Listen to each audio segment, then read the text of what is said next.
So for tonight's home cooked meal, we're going to be using these absolutely beautiful looking duck breasts. This is the first time that we'll be cooking with our home reared duck this year. So I'm going to ask Stephen to step in and score these ever so slightly in just a moment, purely scoring the skin and not going into the meat, so that I can lay these down in a hot pan and render them and get those cooking away. I'm going to be doing a plum sauce with them, so I've only got enough plums here just for the two of us. It's only the two of us eating this tonight. These are still, they haven't been stoned, so they've still got the stones in. I'm going to get these cooking down in a little bit of red wine and some beef stock. And I've also just got some sweet potatoes on the go, and we're going to serve it up with some garden peas or something like that.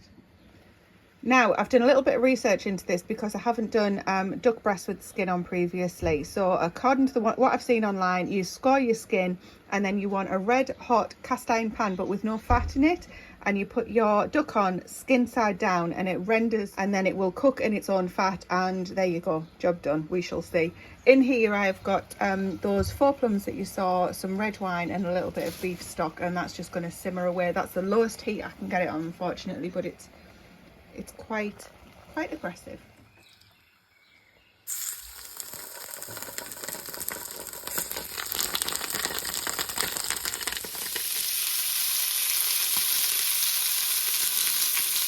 Well, the duck is finally cooked and this meal's about ready to come together, so Stephen is going to slice this up and see what a disaster I've made of it. Let's have a look.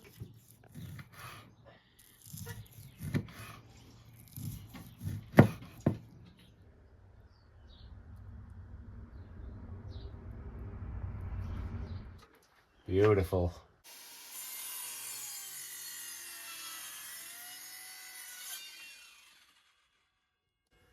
Well, morning, Saturday morning. I got this much done on the fence last night around to where the gate's going to go. So while the weather's kind to us this morning, just got to finish this job off, make the gate, put the little fencing on the end there, and then that'll be it for this, because I need to get into the field there to extend the pig paddock. So those are my 2 projects for the weekend. See how far on we get with them. Needless to say, while Stephen is busy fixing that fence and doing the pig pen, so 2 big projects really for him today, this is the first priority for me. So I mentioned it last night on my Friday night in the greenhouse, that this was going to be my first job of the day. Essentially, I'm taking out all of the garlic and the weeds that are in there. I've got some compost, which I'm thinking hopefully will be the last lot of compost that we need to buy this year, so let's wait and see if that's true. And then I'm going to put the compost down as a new mulch, and I'm going to transfer some of the tomatoes and possibly the peppers, I haven't quite decided yet, into here. It's quite a warm and muggy day already, which I'm not complaining about, because after what we've had with the wind and the rain that I was mentioning on the video from last night, it is a welcome change. So fingers crossed it's not going to get rained off, but I'm working in here. I'm not too sure what Stephen will do if it rains though. Get wet probably.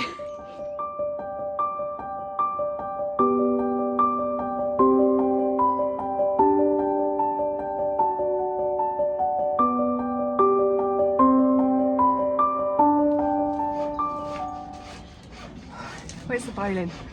So wardrobe change.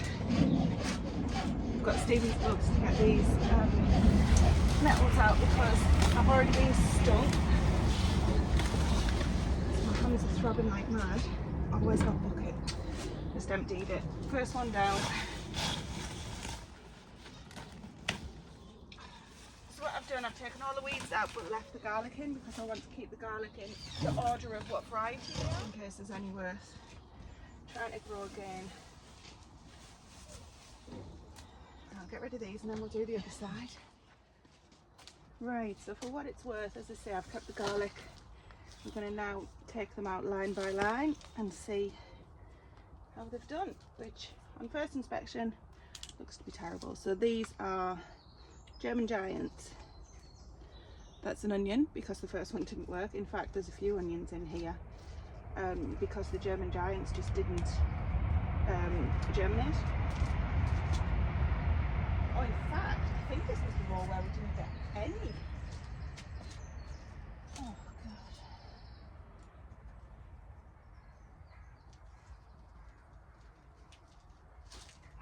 Yeah, definitely a few onions for salads. Okay, red dukes.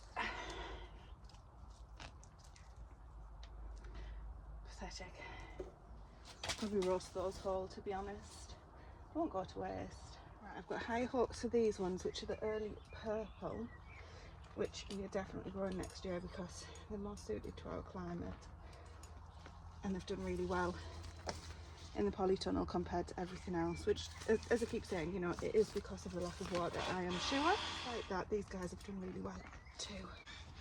They're looking a lot better already. I'm feeling that 6 bags of compost isn't going to be enough, but I really don't want to put any more on than that. Let me see.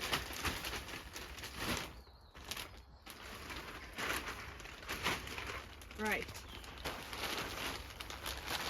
Get the rake. This will do for this job, it's only spreading it out. I find it easy to use the rakes upside down to spread. For anybody who wonders what I'm doing. Finally lost the plot. Okay. Well, we've got some pretty black skies coming in, so let's go and see how Stephen's getting on. Well, it's looking like it's done. There was a fence inside here. Oh, there you go, he's taken that down. Let's have a catch up.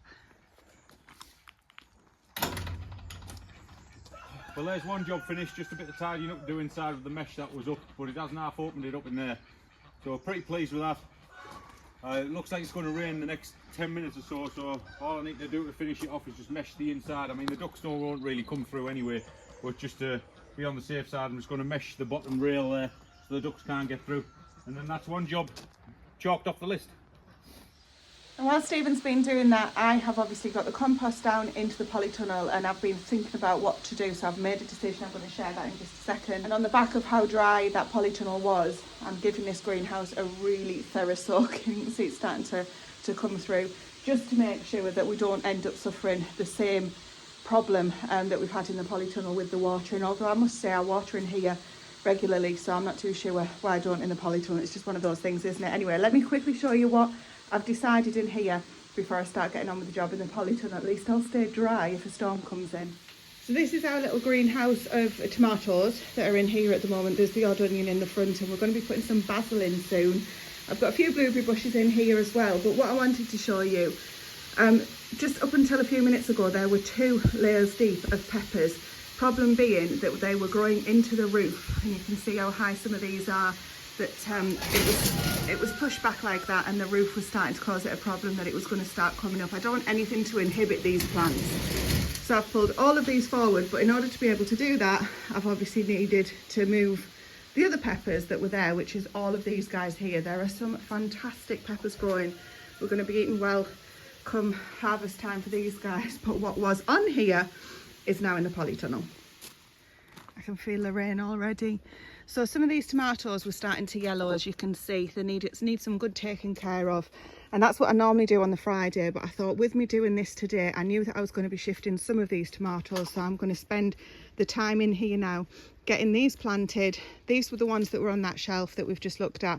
Going to get them planted nice and deep and get them mounded up with some nice fresh compost, which is on here. I've held off watering them. I was going to get this watered, and I thought I don't really want to be working with wet compost to get these in. I will give it a really thorough soaking once I've got these in. Now I can hear the rain's just starting on the polytunnel roof, so this is a good job to be getting on with. Now I'm going to put canes in where I need to.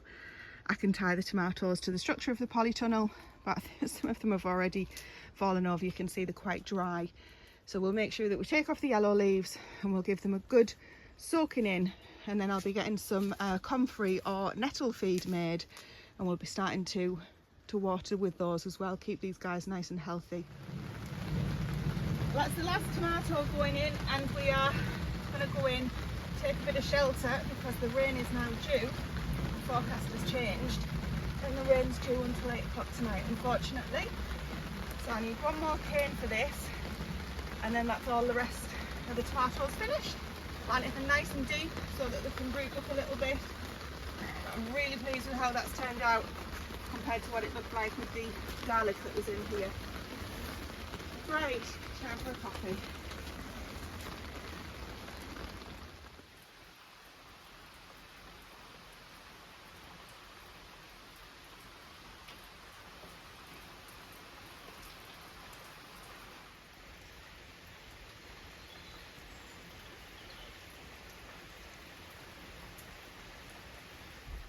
Well, we've been rained off for this afternoon, so we've come inside the outdoor kitchen and we're going to prepare our evening meal. Tonight we're having bunny burgers with belly pork and black pudding. So I've just skinned off some belly pork, 400 grams of belly pork, and we harvested 6 wild rabbits a couple of days ago. So all I've kept is the lean meat off the back straps and the back legs of the rabbit. So we're going to do 400 grams of belly pork, probably about 600 grams of rabbit, and then we're going to put this little stick of black pudding in as well, along with some salt, pepper, some herbs and spices. So we're going to get all this weighed off and then we'll get it through the mincer. So that's the 600 grams of rabbit to go with the belly pork. This is our home raised belly pork as well, off the Gloucestershire roll spots from last year. The reason we add the belly pork is the rabbit is super lean, so we just add the belly pork just for the fat. And as you can see, it hasn't made a dent in what rabbit we harvested there. So we're going to get this through the mincer along with the black pudding, give it a good mix, put our herbs and spices in, seasonings, whatever we're going to put in, mince it again, and then we're going to make some burgers out of it.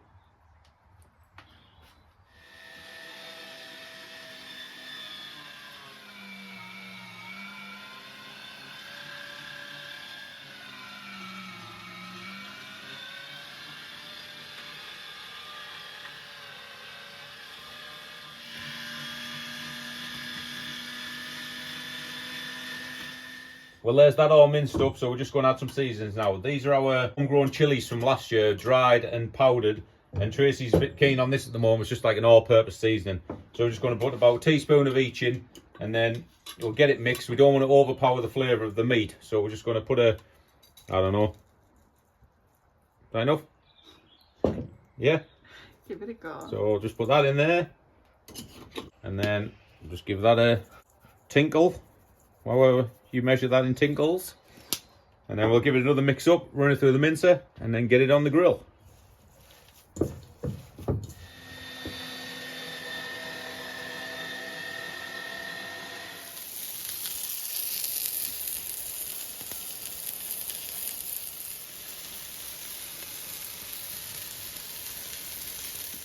Well, that's our own pork, our own harvested rabbit, lettuce from the garden, onion from the garden, a cheeky little tomato and some jalapenos from the supermarket, and that's our meal for this evening. So I have to admit I was sceptical about these with it being rabbit. I can be pigeon's a little bit too strong for me, so I quite enjoy it in with something else. But if you have a look at that, honest to goodness, that is absolutely fantastic. So this rabbit is literally, what, 50 metres, but caught within 50 metres of the property. You know, Stephen's been asked to help out there. It's doing a favour to the farmer and it's feeding us. So I am absolutely thrilled with these. So 10 out of 10. Compliments to the chef. Well, what a difference a day makes. After that absolute downpour yesterday, it's turned out lovely today. So one good thing or blessing about it, hopefully it's softened the ground enough to get some posts in. I'm going to try and extend this pig pen today. So we're just going to get them watered, get the house filled up with some straw, and then do a few checks on that to see if it's actually possible to get it all done in a day, because we've only got a few hours and we've got to go and do a few trips out, with it being Father's Day. As you can see, I'm wearing my gift. So we're going to get these watered, get them hayed up, strawed up, and then we're going to get on with that.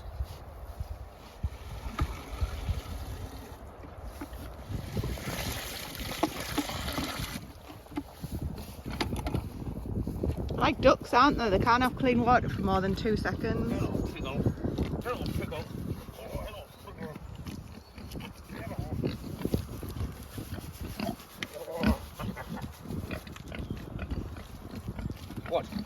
What? Ah, you bastard bit me. It has as well. You've got a right mark on your leg. Should have brought some food down for him. They've had breakfast. What? Don't fall over, whatever you do. Hey. Don't be biting his butt. Look, straw on the floor. Right. This you've uncovered. This wasn't here yesterday.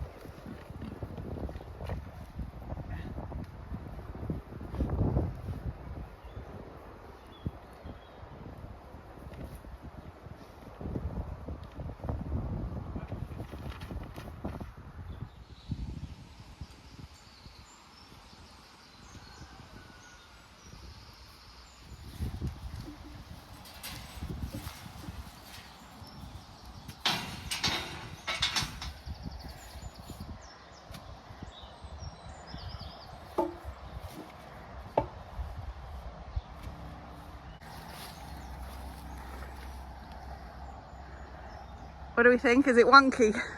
Right, let's get the wire on. I'll do.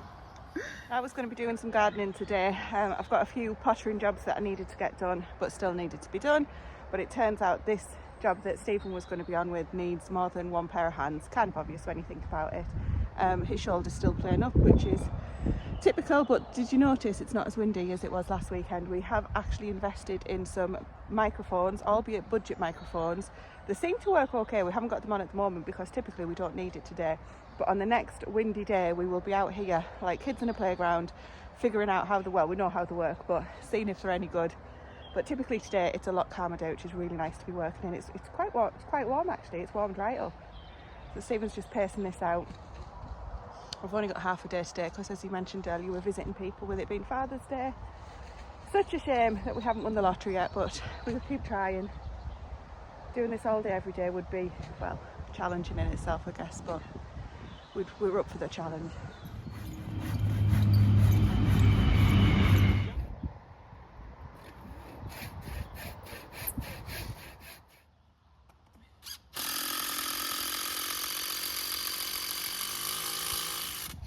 Right, well there we've got the corner strainer post in, and we've put a strainer post up in that corner where the pallet's going to go. So we've got one more strainer post to go in on, joining onto the old pig pen, and then we just whack these posts in, get the stock fencing down. It should fly up. This ground's nice and soft, posts are easy enough to go in, so it shouldn't take long to get this up and get the pigs in a new area.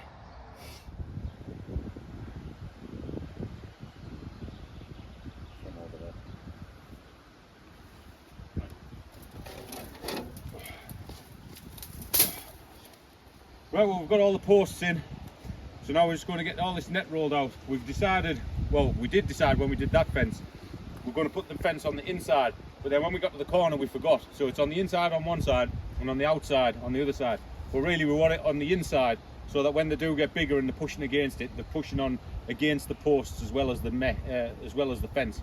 So we're going to start from this end, because it's got the strong strainer post, and we're going to come on the inside, and then when we get to this corner, the plan is we're going to come from that post to the outside, round there, then back on the inside, and then back on the outside of that strainer post down there. Let's That see makes sense? Let's see if we remember this time. If that makes sense, the posts aren't exactly in a straight line, but hey ho, it's only for a season. And let's get it done before this rain comes.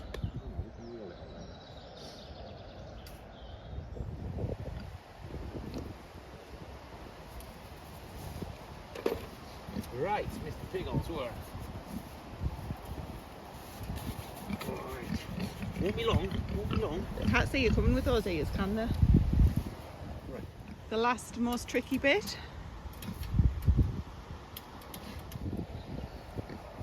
The contrast on this on the camera of green to brown. Well, we're finally done. We think it's as secure as we're going to get it. So now is the moment of truth. I was going to take all these staples out and then pull the whole fence around, but I've stapled every bit of wire, so that's like 40 odd staples. I haven't got time to do that, so I'm just going to cut this here, open that round, that piece of wire from there to there round, and staple it into them posts, and then the pigs will be free. So I need to work that quickly because they'll be at my legs. So I'm going to get this cut and set them free. To be honest, they should be more interested in the ground than your legs at this point, do you think? We shall see. Right, here we go.